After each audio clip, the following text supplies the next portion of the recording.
Big TV భక్తి సమాచారం WhatsApp ఛానల్లో జాయిన్ అవ్వండి. అన్ని విశేషాలు ఎప్పటికప్పుడు తెలుసుకోండి.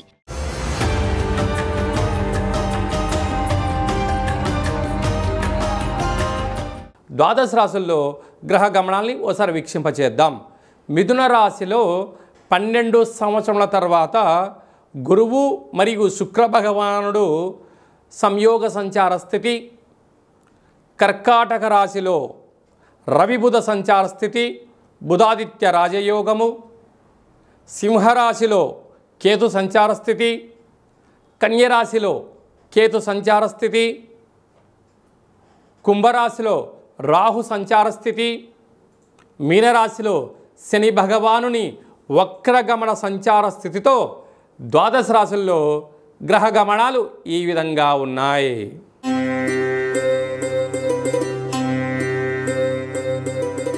మీనరాశి వారు వరలక్ష్మి వ్రత పండగ సందర్భంగా లక్ష్మీదేవి అమ్మవారిని ఎలాంటి వస్త్రాల ద్వారా, ఎలాంటి నైవేద్యం ద్వారా అమ్మవారిని ఆశీస్సులు పొందాలో ఈ వీడియోలో సవివరంగా సంపూర్ణంగా తెలుసుకుందాం. మీనరాశిలో ఏ నక్షత్రాలు వస్తాయనగా పూర్వాభాద్ర నక్షత్రంలోని చివరి పాదం 4వ పాదము, ఉత్తరాభాద్ర నక్షత్రంలోని 4 పాదాలు, రేవతి నక్షత్రంలో 4 పాదాలు కలిపితే మీనరాశి. రాశాధిపతి దేవగురు బృహస్పతి.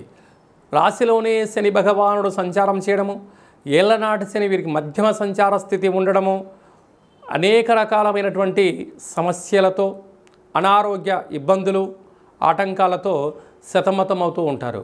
కానీ కష్టపడి పనిచేయడం మీనరాశి వారి సొంతం. ధనం వస్తే, ఐశ్వర్యం వస్తే మా అందరి యొక్క యూనిటీతో సక్సెస్ అయ్యావు అంటారు.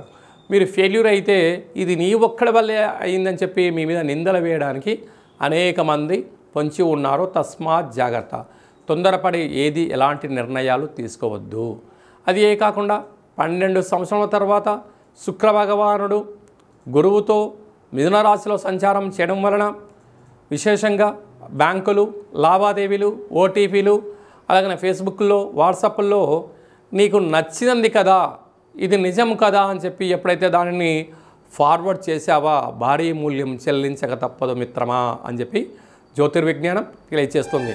ధనపరమైన ఇబ్బందులు, అనేక రకాలైనటువంటి బంగారు ఆభరణాలు, ఓటీపీలు పక్కవారు చెరవేసుకొని మీ యొక్క ధనాన్ని దొంగలించబడే పరిస్థితి చాలా అధికంగా ఉంటుంది.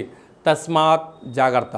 సంతాన స్థానంలో ఏడాది తర్వాత ఆత్మకారకుడు రవి, బుద్ధికారకుడు బుధుడు సంచారం చేయడం వలన నూతనంగా వివాహమైనటువంటి దంపతులకు పుత్ర పుత్రిక సంతాన యోగము, పిల్లల యొక్క చదువులు, పిల్లల యొక్క అభివృద్ధి, పిల్లలు ఉన్నతంగా ఎదగాలని చెప్పి తల్లిదండ్రులు ఆహార నిశలు కష్టపడుతూ ఉంటారు.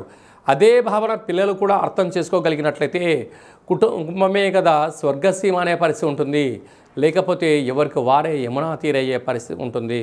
అదే కాకుండా 6వ స్థానంలో కేతు సంచార స్థితి ఉండడం వలన చిన్న చిన్న విషయాలకు ఆందోళన తగదు. ఏదైనా ఒక పని చేసేటప్పుడు ముందు, ఇప్పుడు, తర్వాత అని ఆలోచించగలిగితే చాలా మంచి కాలం ఉందని చెప్పి గమనించగలగాలి.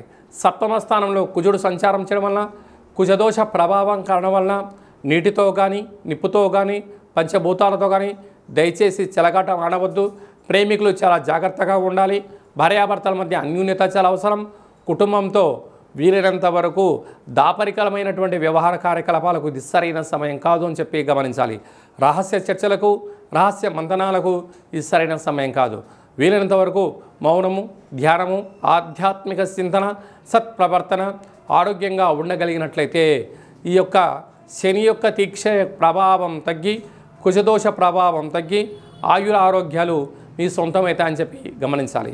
ఈ శ్రావణమాస సందర్భంగా లక్ష్మీదేవి అమ్మవారికి వీలైనంత వరకు వర్ణపు అంటే బంగారు రంగు లేకుండా పసుపు రంగు వస్త్రాలతో అలంకారం చేయడము, చామంతులతో అమ్మవారికి పూజ చేయడము, శక్తి కలిగితే బంగారు పూలతో అర్చన చేయడము, బంగారు ఆభరణాలను అమ్మవారి దగ్గర పెట్టి నైవేద్యంగా ఏర్పాటు చేయడము, అలాగనే శనగపప్పుతో కూడుకున్న ఆహారాన్ని నైవేద్యంగా పెట్టి శనగలను భక్తులకు ప్రసాదంగా పంచగలిగినట్లయితే మీ జీవితం సువర్ణమయం అవుతుందని చెప్పి గమనించాలి. అలాగనే సాఫ్ట్వేర్ ఉద్యోగస్తులు, హార్డ్వేర్ ఉద్యోగస్తులు, స్వయం వృత్తులు, సేవా రంగాలు, వ్యాపార కార్యకలాపాలు ఆచరింపజేసేంత వరకు చాలా మంచి కాలం ఉందని చెప్పి గమనించాలి.